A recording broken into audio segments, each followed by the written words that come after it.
Hola, en esta oportunidad explicaremos el tercer presupuesto para la sentencia favorable. Vamos a hablar de la prueba de los enunciados de hecho. Sobre este particular ya habíamos hecho mención en un video anterior o precedente que se puede consultar en el canal, y en esta oportunidad le vamos a dar un poco más de amplitud. ¿De dónde surge este presupuesto material de la prueba de los enunciados de hecho? Pues surge del artículo 167 del Código General del Proceso, que establece una carga procesal que se conoce como la carga de la prueba, y que en términos generales lo que señala es que le incumbe a cada una de las partes demostrar o probar el enunciado en el que basa su pretensión.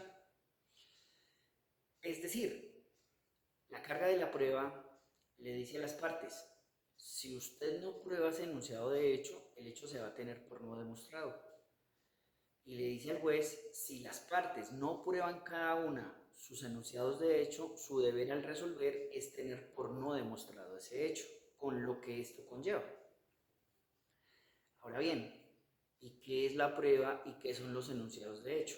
Pues la prueba, sabemos, es un acto procesal que tiene por fin llevar certeza objetiva al juez, lograr convencer al juez, lograr persuadir al juez acerca de los hechos en los que se basa la demanda o la contestación de la demanda o el acto procesal que corresponde. Eso entendido por prueba. Y el enunciado de hecho pues no es otra cosa que aquella versión, aquella postura que presenta cada una de las partes acerca de lo que ocurrió, acerca de los hechos o los acontecimientos que ocurrieron y que dan motivo a acudir a la Administración de Justicia. El enunciado de hecho, como explicaba el maestro Miquel Tarufo, el enunciado de hecho que las partes le llevan al juez es incompleto, es parcializado, es presentado a conveniencia porque las partes solamente quieren triunfar en el proceso civil. Por tal razón, le va a corresponder al juez, al momento de resolver, lograr una comprobación confiable de los hechos, para lo cual el ordenamiento jurídico colombiano le da al juez una herramienta valiosísima, que es la de la iniciativa probatoria, o lo que es lo mismo, la facultad que el juez va a tener para decretar y practicar pruebas de oficio o por su propia iniciativa. Esa facultad pues la vemos en el artículo 170 del Código General del Proceso, teniendo presente que para el empleo de la misma, el juez en todo caso está en la obligación de respetar o de cumplir la garantía del debido proceso de las partes, garantizándole por tanto su derecho de contradicción en ese momento. Entonces, si ya sabemos qué es la prueba y sabemos qué es lo que se entiende por los enunciados de hecho, ¿verdad? Pues ahora veamos cómo es que las partes pueden cumplir con este presupuesto material. ¿Cómo prueban las partes? Pues para el efecto, el Código General del Proceso establece un catálogo de medios probatorios, ¿no? Las partes se pueden valer entonces de medios probatorios como los documentos, se pueden valer de escritos, contratos, fotografías, radiografías, etcétera, videos. Existen medios probatorios como la declaración de parte, que se va a lograr en algunos casos con el interrogatorio que en la audiencia se le hace a la parte contraria, con medios probatorios como la declaración de terceros o la declaración de testigos, que son esas fuentes de prueba que tienen conocimiento acerca de las circunstancias de tiempo, modo y lugar de los hechos que se van a llevar al proceso. Tenemos medios probatorios también como el de la inspección judicial o el examen judicial que el juez puede realizar con el uso de sus sentidos. Tenemos medios de prueba como el de la prueba pericial, que es ese concepto de expertos en determinadas ciencias, técnicas, artes, etc.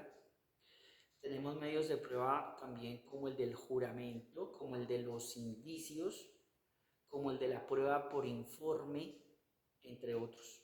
De modo que para que las partes puedan cumplir su carga procesal, su carga de la prueba, pues la ley los dota o la ley les brinda mejor la posibilidad del empleo de medios probatorios.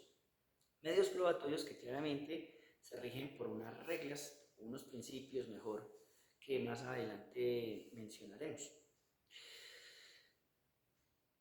Hay que tener cuidado también con otro concepto que es clave para lograr este presupuesto material. Ese concepto clave es el de las oportunidades probatorias. Podría pensarse que en cualquier momento del proceso, cuando se le ocurra a una de las partes, va a poder llevar la prueba del proceso. Pues no funciona de esa manera. Por aplicación del principio de eventualidad o de preclusión que rige la actuación procesal, las partes deben tener presente que hay unos momentos para que hagan esas solicitudes de prueba o hagan esas aportaciones de prueba cuando se trata de documentos.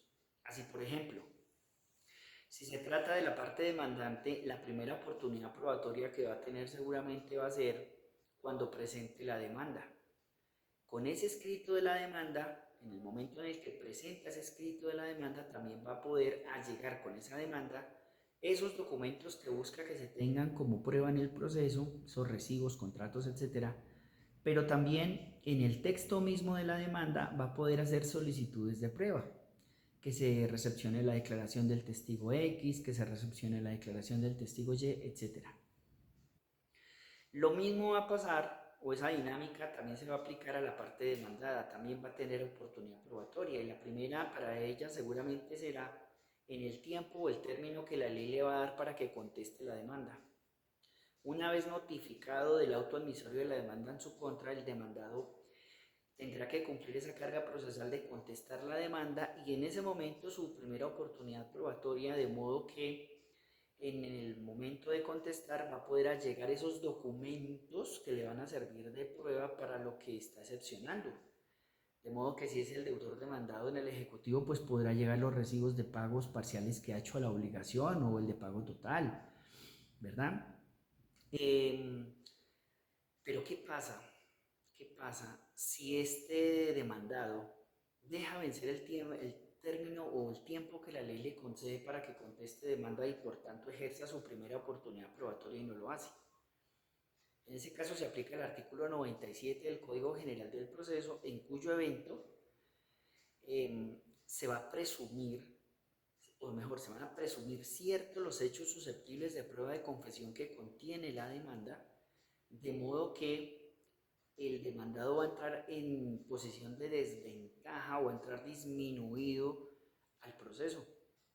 ¿Por qué? Pues porque no cumplió esa carga procesal, esa carga de contestar demanda y esa carga de hacer uso de la posibilidad de allegar la prueba o de solicitar la prueba en esa primera oportunidad. Acá es clave entonces que para poder llevar las pruebas al proceso o para poder solicitar las pruebas en el proceso se tienen que respetar las oportunidades probatorias. Claro, estas no son las únicas, habrán más durante la dinámica del proceso en lo que tiene que ver, por ejemplo, con los traslados o con las posibilidades que el juez pueda llegar a ordenar en audiencia. Ahora bien, también es necesario tener presente que para que se cumpla con este presupuesto material de la prueba de los enunciados de hecho, las partes deben tener presente que deben respetar unos principios que rigen la prueba. Por ejemplo, las partes deben saber que respecto de las pruebas tienen que cumplir con el principio de licitud de la prueba y de legalidad de la prueba. Así, por ejemplo, las partes no pueden incurrir en violación de derechos fundamentales para hacerse a la prueba. No podría raptarse a la parte contraria, encerrarla, golpearla, torturarla, sedarla para sacarle una confesión o para que llegue un documento que queremos que nos entregue. Esa violación de derechos fundamentales genera la nulidad de la prueba, como lo dispone el artículo 29 de la Constitución Política de Colombia y como también lo reitera por allá el artículo 168 del Código General del Proceso. Tampoco deben saber las partes, tampoco pueden ingresar de manera clandestina a residencias, a oficinas, a bodegas, etcétera, para efectos de obtener la prueba que se encuentra en ese lugar. Estarían violando el derecho a la intimidad, que es un derecho fundamental de las personas. Esa prueba también resultaría nula y por tanto no generaría ningún tipo de efecto en el proceso. También hay otros principios que se tienen que respetar, como el de la conducencia de la prueba o el que hace referencia a la idoneidad del medio de prueba. Un ejemplo sencillísimo de ese lo tenemos por allá en el artículo 256 del Código General del Proceso, en lo que tiene que ver con el denominado requisito ad substantiam actus, o como dice la norma, que la falta de documento que la ley exija como solemnidad para la existencia o validez de un acto o contrato no podrá suplirse por otra prueba. El ejemplo de la aplicación de este principio sería el siguiente. Se va a tramitar una acción de simulación absoluta de un contrato de compraventa o uno de nulidad de contrato de compraventa, un proceso que tenga relación con un inmueble, sea un apartamento, una casa, un lote, etc. Y quien busca probar esto, la realización de ese negocio jurídico de la compraventa, se apoya en la declaración de testigos. Él quiere probar que se vendió esa casa o ese lote citando a Juan, a Pedro y a Carlos a declarar al proceso. Acá esa prueba no va a producir el efecto que se busca. ¿Por qué no? Porque la ley está exigiendo de manera expresa un medio de prueba en específico para poder acreditar la celebración de ese negocio jurídico de compraventa sobre ese inmueble, que es la escritura pública debidamente registrada. De modo que si no se tiene esa prueba documental que se exige para este efecto, no puede acudirse a otros medios de prueba porque no va a generar el efecto que se quiere de esa manera. Ahora bien, para cerrar este video, vamos a ver otro ejemplo de cómo operaría la inobservancia o el no acatamiento de este presupuesto material. El típico caso del deudor en Colombia. Y ocurre que se demanda por parte del acreedor la acción ejecutiva al deudor y en ese término que la ley le da para contestar demanda, guarda silencio, no dice nada. Al guardar silencio se aplica el inciso final del artículo 440 del Código General del Proceso, se prescinde de término probatorio y se habilita al juez para que resuelva dictando una providencia ordenando seguir adelante la ejecución contra el deudor, ordenando realizar la liquidación del crédito y las costas procesales y ordenando el remate de los bienes del deudor.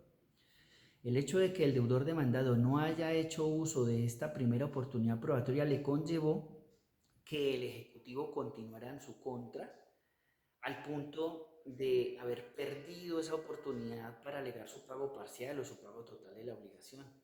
O puede pasar lo mismo con el mismo deudor que sí contestó la demanda en el Ejecutivo, pero no está aportando ninguna prueba que demuestre que hizo un pago parcial o que hizo el pago total de la obligación. Con estas breves menciones, entonces, espero quede claro cómo se debe cumplir con este presupuesto material para que logremos obtener nuestra sentencia favorable. Hasta el próximo.